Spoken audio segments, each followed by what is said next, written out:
ओम नमः शिवाय। हर हर महादेव। माता पार्वती की जय, गौरी गणेश की जय। प्यारे भक्तगणों, आज है मासिक शिवरात्रि और आप सभी श्रवण करेंगे मासिक शिवरात्रि की व्रत कथा पूजन विधि के साथ। धार्मिक ग्रंथों के अनुसार हर महीने की कृष्ण पक्ष की चतुर्दशी पर शिवरात्रि मनाई जाती है, जिसे मासिक शिवरात्रि कहते हैं। व्रत के संबंध में मान्यता है कि मासिक शिवरात्रि व्रत करने से भगवान शिव प्रसन्न होते हैं, भक्तों की सारी मनोकामना को पूर्ण करते हैं। अब आप जानेंगे मासिक शिवरात्रि व्रत की पूजन विधि के बारे में। मासिक शिवरात्रि के दिन सूर्य उदय से पहले उठकर भगवान शिव का ध्यान करें तथा स्नान करके व्रत का संकल्प लें। पूजन के दौरान शिवलिंग पर जल, दूध, गंगा जल, शक्कर, शुद्ध घी, शहद और दही अर्पित करके पूरे मन से शिव परिवार का पूजन करें। पूजा करते समय पुष्प, बेलपत्र, धतूरा आदि चढ़ाएं। धूप दीप से भगवान शिव के साथ देवी पार्वती की आरती करें। फल मिठाई का भोग लगाएं। में शिव शंकर की मंत्र का जाप करते रहे। शिव पार्वती की पूजा करने के बाद रात्रि जागरण करें। इस दिन शिव स्तुति, शिवाष्टक, शिव चालीसा, श्लोक तथा शिव पुराण का पाठ अवश्य करें। इस दिन दान पुण्य के कार्य करें। सायंकाल में फलहार लें। अगले दिन पुनः प्रातः काल में स्नान आदि से निवृत्त होकर पूजन करके ब्राह्मण को दान दक्षिणा दें और पारण करके व्रत को पूर्ण करें। आइए प्यारे भक्तगणों, अब प्रसन्नचित मन से श्रवण करें शिवरात्रि की व्रत कथा।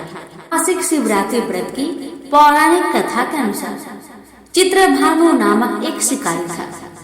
वह जानवरों की हत्या करके अपने परिवार का भरण पोषण करता था। वह एक साहूकार का कर्जदार था, लेकिन उसका ऋण समय पर न चुका सका।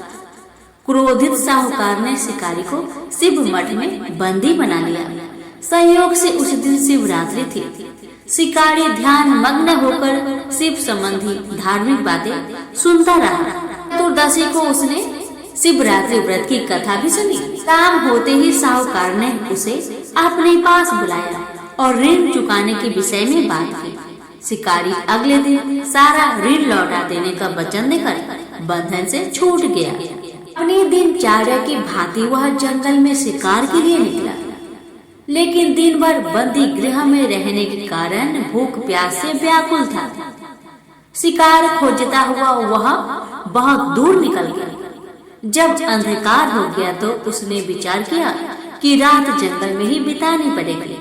वह वन में एक तालाब के किनारे एक बेल के पेड़ पर चढ़कर रात बिताने का इंतजार करने लगा। बेल वृक्ष के नीचे शिवलिंग था, जो बेल पत्रों से ढका हुआ था। शिकारी को उसका पता नहीं था। पड़ाव बनाते समय उसने जो बेल की टहनियां तोड़ी, वे संयोग से शिवलिंग के ऊपर गिर पड़ी। इस प्रकार दिन भर भूखे प्यासे शिकारी का व्रत भी हो गया और शिवलिंग पर बेल पत्र भी चढ़ गए। एक पहर रात्रि बीत जाने पर एक गर्भिणी हिरण तालाब के पास पानी पीने पहुंची। शिकारी ने धनुष पर तीर चढ़ाकर जैसे ही पर्यंचा खींची, हिरनी बोली, ए शिकारी, मैं गर्भिणी हूँ, शीघ्र ही प्रसव करूंगी। एक के साथ दो जीवों की हत्या करोगे, जो ठीक नहीं है। मैं बच्चे को जन्म देकर शीघ्र ही तुम्हारे समक्ष प्रस्तुत हो जाऊंगी, तब तुम मुझे मार लेना। हिरनी की बात सुनकर शिकारी ने अपनी पर्यंचा को ढीली कर लिया और हिरनी जंगल की झाड़ियों में लुप्त हो गई। पर्यंचा चढ़ाने तथा ढीली करते वक्त कुछ बेल पत्र अनायास से टूटकर शिवलिंग पर गिर गए। इस प्रकार उससे अनजाने में ही प्रथम पहर की पूजा संपन्न हो गया। अब कुछ ही देर बाद एक और हिरनी उधर से निकली। शिकारी की प्रसन्नता का ठिकाना न रहा। हिरनी जब समीप आई, शिकारी ने धनुष पर बाण चढ़ाया। तब उसे देखकर हिरनी ने विनम्रता पूर्वक निवेदन किया, हे शिकारी, मैं थोड़ी देर पहले ऋतु से निवृत्त हुई हूँ। कामातुर वीर हिरनी हूँ। अपने प्रिय की खोज में भटक रही हूँ। मैं अपने पति से मिलकर शीघ्र ही तुम्हारे पास आ जाऊंगी। शिकारी ने उसे भी जाने दिया। 2 बार शिकार खोकर शिकारी का माथा ठनका। वह चिंता में पड़ गया। रात्रि की आखिरी पहर बीत रहा था। इस बार भी धनुष से लगकर कुछ बेलपत्र शिवलिंग पर जा गिरे तथा दूसरे पहर की पूजा भी संपन्न हो गई। तभी एक अन्य हिरनी अपने बच्चों के साथ उधर से निकली। शिकारी के लिए यह तो स्वर्णिम अवसर था। उसने धनुष पर तीर चढ़ाने में देरी नहीं लगाई। वह तीर छोड़ने ही वाला था कि हिरनी बोली, हे शिकारी, मैं इन बच्चों को इनके पिता के हवाले करके लौट आऊंगी। इस समय मुझे तुम मत मारो। शिकारी हंसा और बोला, सामने आए शिकार को छोड़ दो। मैं ऐसा मूर्ख नहीं हूँ। इससे पहले मैंने 2 बार अपना शिकार खोया है। मेरे बच्चे भूख प्यास से व्यग्र हो रहे हैं। शिकारी की बातें सुनकर उत्तर में हिरनी ने फिर से कहा, शिकारी, जैसे तुम्हें अपने बच्चों की ममता सता रही है, ठीक वैसे ही मुझे भी अपने बच्चों की चिंता सता रही है। हे शिकारी, मेरा विश्वास करो, मैं इन्हें इनके पिता के पास छोड़कर तुरंत तुम्हारे पास लौटने की प्रतिज्ञा करती हूँ। हिरनी का दुख भरा स्वर सुनकर शिकारी को उस पर दया आ गई। उसने उस हिरनी को भी जाने दिया। शिकार के अभाव में तथा भूख प्यास से व्याकुल शिकारी अनजाने में ही बेल वृक्ष पर बैठा बैठा बेलपत्र तोड़ तोड़ कर नीचे फेंकता जा रहा था। पाँव फटने को हुई तो एक हष्टपुष्ट मृग उसी रास्ते पर आया।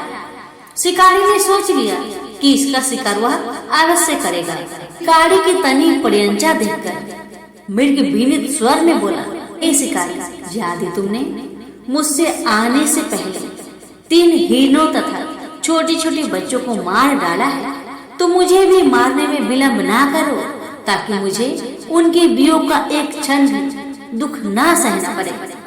मैं उन हिरनियों का पति हूँ। यदि तुमने उन्हें जीवन दान दिया है तो मुझे भी कुछ क्षण का जीवन दान देने की कृपा करो। मैं उनसे मिलकर तुम्हारे समक्ष उपस्थित हो जाऊंगा। मृग की बात सुनते ही शिकारी के सामने पूरी रात की घटना चक्र घूम गया। उसने सारी कथा मृग को सुना दिया। तब मृग ने कहा, मेरी तीनों पत्नियां जिस प्रकार प्रतिज्ञाबद्ध होकर गई है, मेरी मृत्यु से अपने धर्म का पालन नहीं कर पाएगी। अतः जैसे तुमने उन्हें विश्वास पात्र मानकर छोड़ा है, वैसे ही मुझे भी जाने दो। मैं उन सबके साथ तुम्हारे सामने शीघ्र ही उपस्थित होता हूँ। शिकारी ने उसे भी जाने दिया। इस प्रकार प्रथा हो आई। उपवास, रात्रि जागरण तथा शिवलिंग पर बेल पत्र चढ़ने से अनजाने में ही पर शिवरात्रि की पूजा पूर्ण हो गई। पर अनजाने में की हुई पूजन का परिणाम उसे तत्काल मिला। शिकारी का हिंसक हृदय निर्मल हो गया। उसमें भगवत शक्ति का वास हो गया। थोड़ी ही देर बाद वह मृग 100 परिवार सहित शिकारी के समक्ष उपस्थित हुआ, ताकि शिकारी उनका शिकार कर सके, उन्हें मार सके। किंतु जंगली पशुओं की ऐसी सत्यता, स्वाभाविकता, सामूहिक प्रेम भावना देखकर शिकारी को बड़ी गलानी हुई। उसने मृग परिवार को जीवन दान दे दिया। जाने में शिवरात्रि के व्रत का पालन करने पर शिकारी को मोक्ष और शिवलोक की प्राप्ति हुई। ऐसी महिमा मासिक शिवरात्रि व्रत की है। प्रेम से बोलिए उमापति शंकर भगवान की जय।